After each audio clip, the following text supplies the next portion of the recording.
The Oakland Raiders beat the Denver Broncos 30-20. You're watching the MJ Take on Sports Fan Entertainment.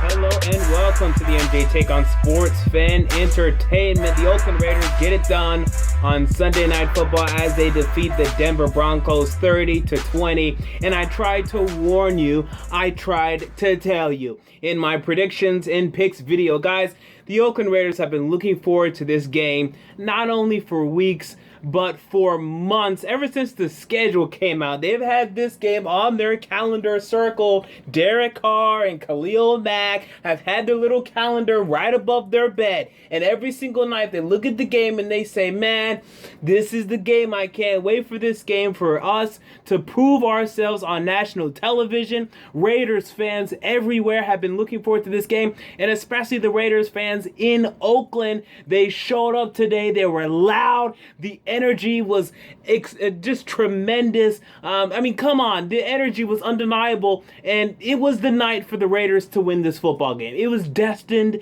You know, they probably should have won by more than they did. Now, they definitely should have won by more than they did. Luckily for them, or not lucky for them, but luckily for the Broncos, they were able to, sneak in a touchdown at the end to make this game 30-20. It should have been 30-13 victory for Oakland, a definitive win. It's still pretty definitive, but not as definitive as it should be. And let's look at the Denver Broncos, then we'll go back to the Raiders' praise later. Look, this Broncos defense, it got exposed today, and I think this could be bad because their run defense has not been very good all season, but they've been getting away with it. Not too many teams have been taking advantage of it. I'm not sure if teams have been watching the film. I'm sure they have been, but I'm not sure if they've really come into games saying, we're going to run the football on this front. The Raiders did that today, and they had success, and then every executive, coach, and a lot of players around the league are paying attention to this game, and they're going to say, okay, this is how we beat the Denver Broncos. We run the football, especially to their right side of their defense. They're weak up front. They're missing Malik Jackson. I know he hasn't been a world beater for Jacksonville, but they're missing him. Sylvester Williams has not been good this season, and you've seen it in this game. You saw it today. He was not good. Jared Crick, who they signed from the Houston Texans, he has not improved one lick. Has Jared Crick. In fact, I think he's gotten even worse this season. He continues to be a below average defensive end, 3-4 defensive end in this league. You look at Todd Davis, who is okay. He's not bad, but he's starting at inside linebacker ever since they lost Danny Trevathan. It is nowhere near Danny Trevathan. Brandon Marshall has lost some snaps lately, and I think we're starting to see why. I didn't see much from him today either. So this whole, Broncos front seven, especially the right side of their defense, just didn't show up well today at all. And DeMarcus Ware, he's not bad. I don't want to sound like I'm saying he is, but he even missed some tackles today. And TJ Ward, same thing. This run defense for the Broncos isn't very good, and their cornerbacks aren't great tacklers. They're great cover corners.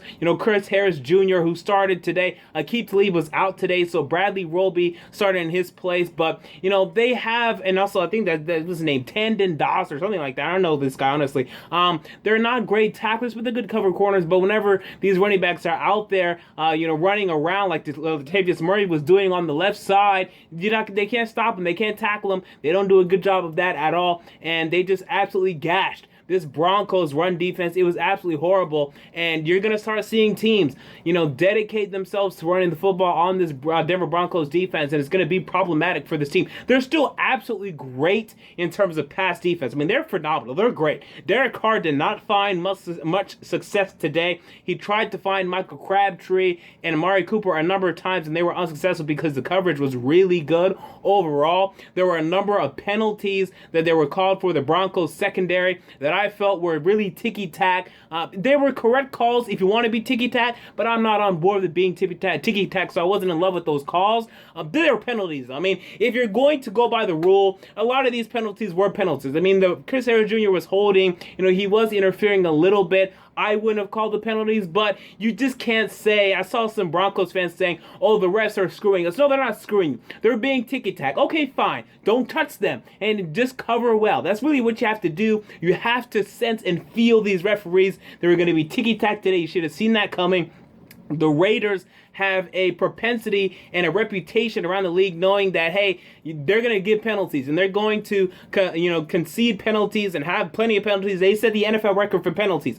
So referees coming to the game are saying, guys, we have to look out for stuff. And when they're doing that for the Raiders, they're also consciously doing that for you too, because now they're just looking out for anything they can get. And then they're going to start to say, yeah, maybe I should call that because I called that for the Raiders. So then they're going to start calling stuff on you. So it's kind of like, if you're going to face the Raiders, you got to be real disciplined because their undiscipline is going to affect yours. The referees are going to be looking out for this nonsense, and it's going to affect you as a team. So you saw the penalties today. Offensively, for the Denver Broncos. See, there's an issue with this football team. Number one, they're missing C.J. Anderson, who is out for a good amount of time right now. I mean, that's really going to hurt them moving forward.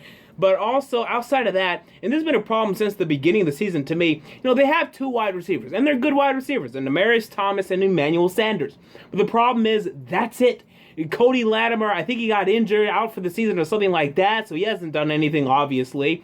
Jordan Norwood, I mean, come on. That's a number 4 wide receiver right there. Number 5, probably. He probably doesn't even make the Green Bay Packers. You look at their other wide receivers. You look at their tight end, Virgil Green. I absolutely trashed this guy before the season. Broncos fans tried to tell me, no, he's good. Well, where was he? Okay, because he's not making plays consistently. He's okay. He's a below average starting tight end. I like him as a backup for a good team in the NFL, for a good passing offense in the NFL, but he's starting for you. I don't think he's very good at all. So I think this Broncos passing offense, outside of their 2 wide receivers, just isn't very good. And just his whole offense as a whole, their offensive line, not great. They actually protected Trevor Siemian pretty well. But Khalil Mack got his, and I'm about to get into him momentarily.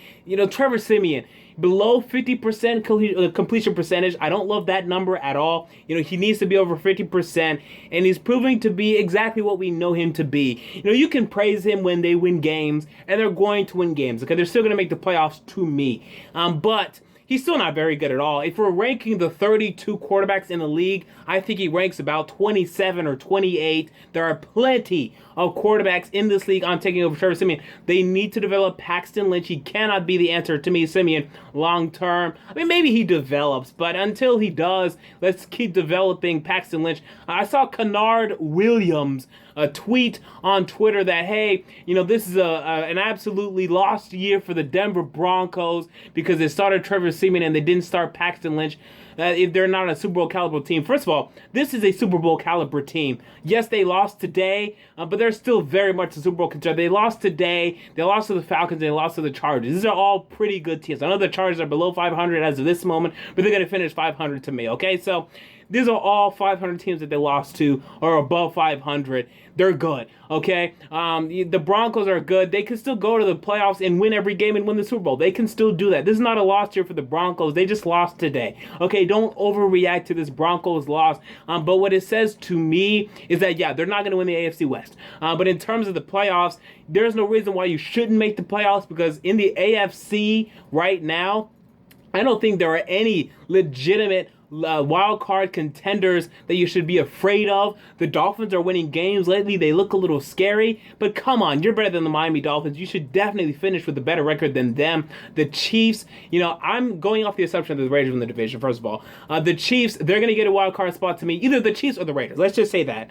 And then it's going to be yours, okay? It's going to be yours. The Ravens and the Steelers, they're going to battle for the AFC North, but only one will survive, and the Bengals too. AFC East, yes, the Dolphins and Bills, they're okay, but they're not going to win 10 games. You're going to win 10 games, okay? All you have to do is finish 4-3, and congratulations, you won 10 games. So you're still going to make the playoffs, and then when you do, can you win? And this defense, they're going to have to fix their run defense. Their defense that is absolutely tremendous. They proved today to be tremendous against the pass, but their run defense, it's not good at all. And it kind of got exposed today. Now let's move back to the Oakland Raiders.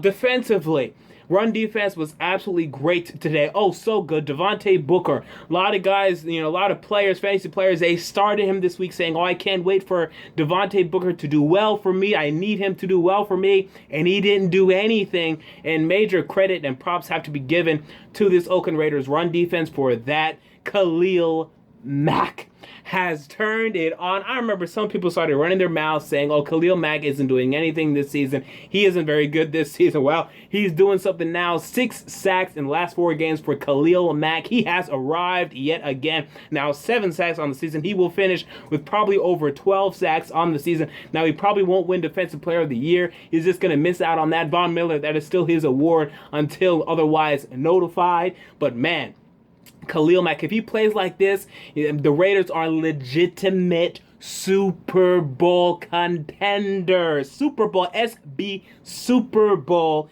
contenders. If they get this kind of game-changing play from Khalil Mack, man, their offense, they can move the ball on anybody. They proved that today. Hey, we can move the football on you. Watch as we move the football on you. That's what the Raiders said today. And the Raiders also said, hey, we're Super Bowl contenders. Now, when it comes to the AFC, there's only one team that is dominating the AFC right now. I guess kind of 2, if we're not including the Raiders, and that is the Patriots, and that is the Chiefs. Now, the Raiders lost to the Chiefs earlier this season. I think the Raiders weren't ready for that game. They kind of got, I think this was a couple weeks ago. They kind of got blitzed, kind of got surprised. I think the next time they meet, the Raiders should win that game, but we'll see. When it comes to the Patriots, the Patriots are still a better team, but do not sleep on this Raiders team. They are a legitimate Super Bowl contender, and to me, they are the second most likely team to come out of the AFC. Now, the problem is the first team that's most likely is the Patriots, and they're pretty freaking likely. In fact, I put their percentage chance right now at probably 60%, so it's probably going to happen. But there's still a 40% chance that someone else gets in, and I'll give you probably, let's say 15%, and that's a pretty good percentage. That's a much higher percentage than I could have given you in the past, so you have to love that. And Latavius Murray, let's talk about him momentarily. What a great game for Latavius Murray, just dominant. And, this is a guy that, Raider fans, when they're making their little free agency and mock drafts and, free agency, fantasies, they love to get running backs. They love to, either mock draft themselves running backs or say we're going to sign this running back or this running back. And even in the past, Raiders have looked at running backs. But, guys, I think Latavius Murray's good. And I think he's your running back for years to come. I think he's good.